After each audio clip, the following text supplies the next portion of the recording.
दुनिया का सारा कचरा वोल्केनोज में फेंक दिया जाए, क्योंकि दुनिया में हर साल 2 करोड़ से भी ज्यादा कचरे फेंके जा रहे हैं, जिसकी वजह से पोल्यूशन दिन ब दिन बढ़ता जा रहा है। अब कचरे से छुटकारा पाने का सबसे अच्छा तरीका है कि उन्हें गर्मा गर्म लावा में फेंक दो, जिससे वो जलकर राख बन जाएंगे और इससे पोल्यूशन भी नहीं फैलेगा।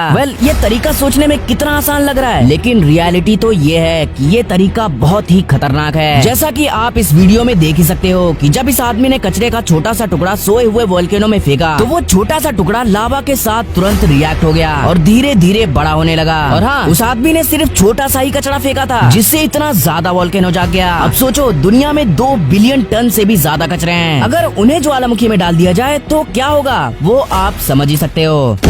फेमस कार्टून्स जो दूसरे देशों में बिल्कुल ही अलग दिखाई देते हैं। Number 1, Doraemon. अगर आप डोरेमोन जापान में देखोगे तो आपको खाने में लोग चॉपस्टिक्स यूज करते हुए दिखाई देंगे, लेकिन वहीं अमेरिका में जहां लोग चॉपस्टिक्स का इस्तेमाल बहुत ही कम करते हैं, वहां अगर आप डोरेमोन देखोगे तो आपको लोग चॉपस्टिक्स की जगह स्पून यूज करते हुए दिखाई देंगे। और जहां जापान में पैसे जापानीज येन में दिखाए जाते हैं, वहीं अमेरिका में डॉलर्स में दिखाए जाते हैं। साथ ही स्टोर नेम्स, एग्जाम पेपर्स और भी बहुत सी चीजों को चेंज किया जाता है। Number 2, monster university. अगर आप इस मूवी को अमेरिका में देखोगे तो इस सीन में आपको इस केक पर कुछ लिखा हुआ दिखाई देगा, जो कि है बी माई पाल। लेकिन वहीं दूसरे देशों के लिए इस कप केक पर बस स्माइली फेसेस बना दिए गए, क्योंकि देश के लैंग्वेज के हिसाब से इस केक पर लिखना बहुत ही मुश्किल भरा काम था। Number 3, cocoa. भाई, ब्राजील में तो इस मूवी के अंदर नहीं बल्कि इस मूवी का पूरा नाम ही चेंज कर दिया गया। दरअसल ब्राजील में कोको का मतलब होता है पूप, इसीलिए मूवी के अंदर जो मामा कोको नाम की एक ग्रैंडमा थी, उनका भी नाम चेंज करके इनेस रख दिया गया। आखिर ग्रेविटी कहाँ गई? इस वीडियो में यह बंदा जैसे ही एक स्लिंकी को छोड़ता है तो वो ग्रेविटी को चकमा देते हुए हवा में ही रुक जाती है और तब तक नहीं गिरती जब तक स्लिंकी का ऊपर वाला हिस्सा नीचे वाले हिस्से से टकरा नहीं जाता।